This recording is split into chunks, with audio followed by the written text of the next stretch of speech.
Our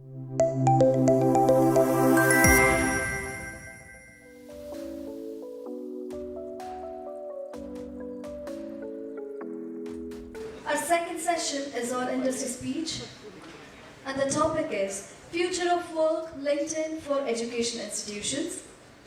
And for the same, I would request Mr. Anup Menon, Regional Head, West, Academics and Government Business, LinkedIn, to please come upon stage. And let us all welcome him with a huge round of applause. Good afternoon, everyone.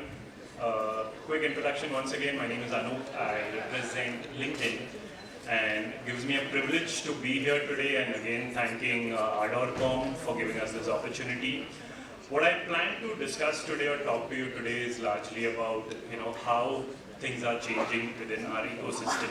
Okay, so three things I plan to discuss. One is the large opportunity which lies ahead of us in terms of skilling, in terms of how India is growing as an economy. Second, we'll be talking a little bit about challenges which universities typically face today. And thirdly, we can also talk about a little bit about how LinkedIn is trying to solve these problems. Yeah. As a lot of people know that India today is in a path to reach almost 40 trillion economy by 2040. Okay, and this is a huge win for India. Why? Because soon we are going to surpass economies like Japan, Germany to become the third largest economy of India. Now, what does this really mean? As you all know, a lot of changes are happening, and what are these changes? One, it is largely about global offshoring, which is happening. What are the things which are fueling this change in economy? One is the global offshoring part. Second is energy transition. And third is digitalization. But in the interest of people who are in this room, I'll largely focus on one piece, which is called as a global offshoring, or the kind of jobs movement within the globe or in India, because that's what is something very close to all of us, because the stakeholders which we work for is something which fits into that domain, which is the student community today.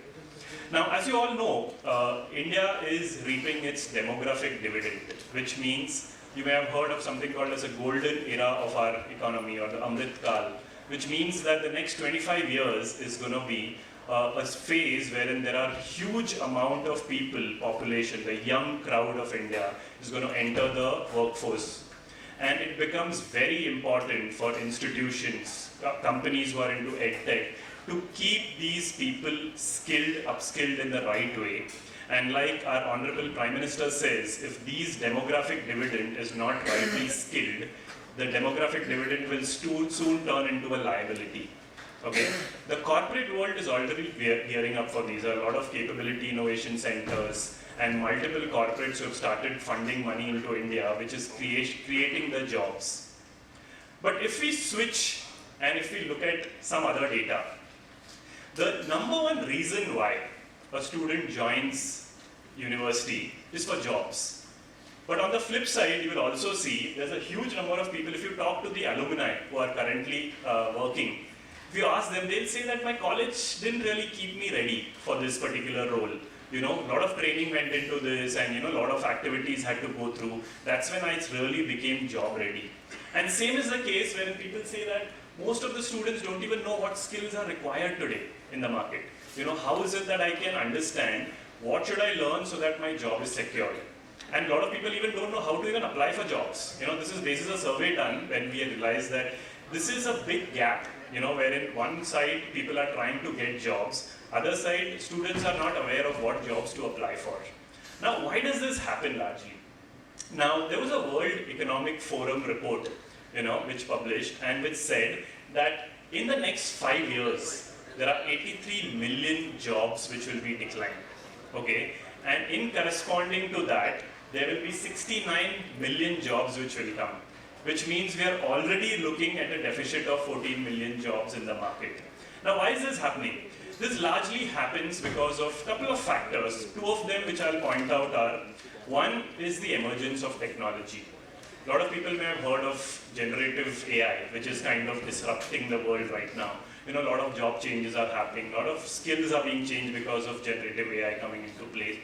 Secondly, it is also about a lot of new emerging infrastructure related skills like sustainability, green skills, renewable energy. A lot of people are trying to do good for the society, which means we need to get those newer skills into play.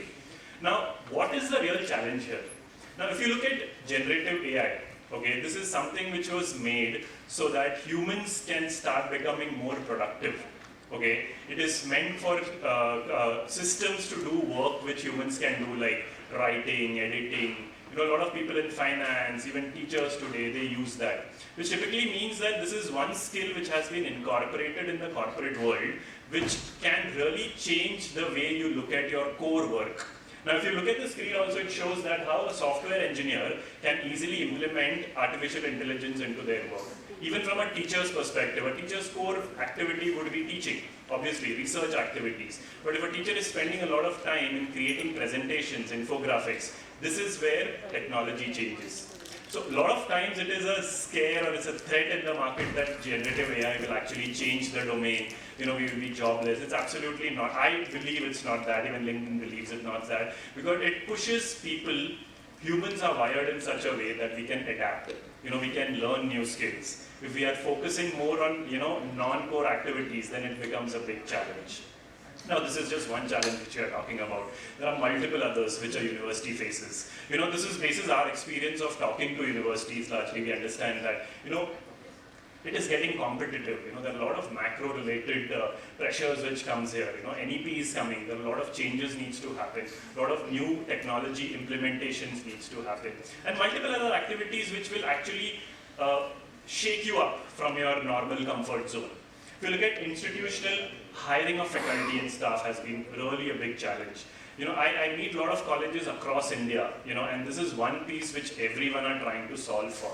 How is it that I can get good faculty for my college? Technology is moving at such fast pace that I'm competing with the corporate world today to get a professor. But in that entire war, who wins? Usually it's the corporate who wins, you know, because of a lot of factors we already know about. And lastly, it is the student expectations, because most of the students join with high expectations in the college that obviously I'm going to get a job.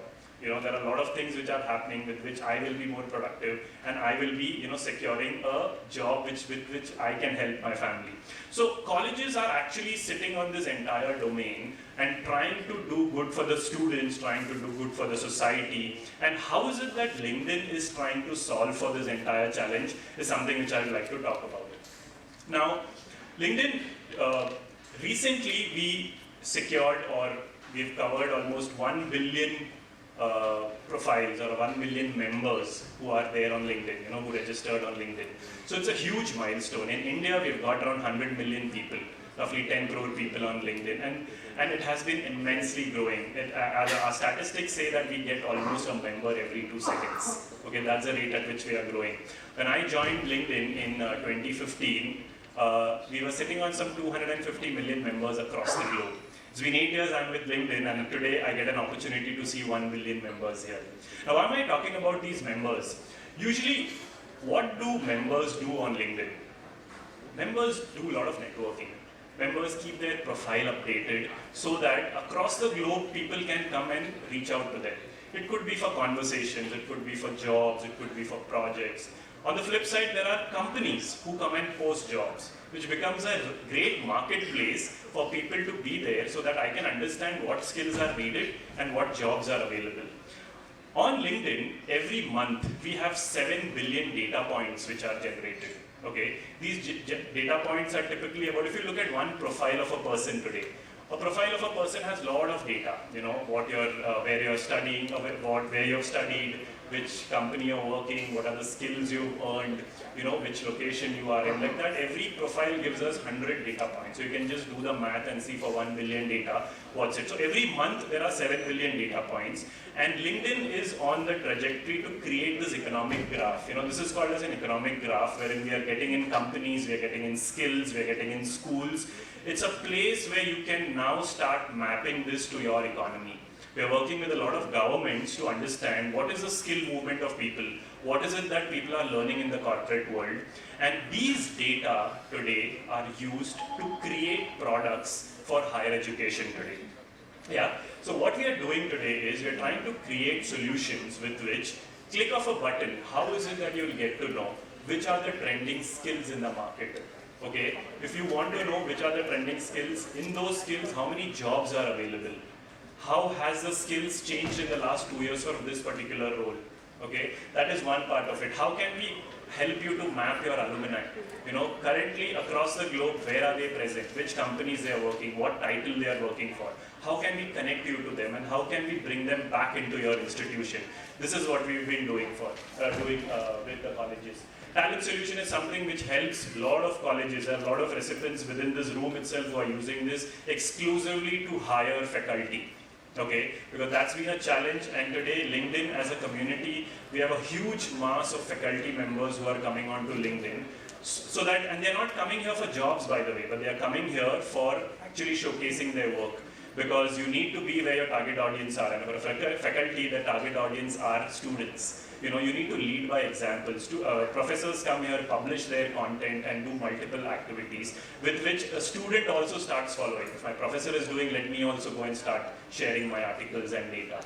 So that's where Talent Solution comes into play, wherein a lot of colleges today can actively communicate to professors who indicate that I am looking for a job change. Can you please help me? Okay? And lastly is a LinkedIn Learning.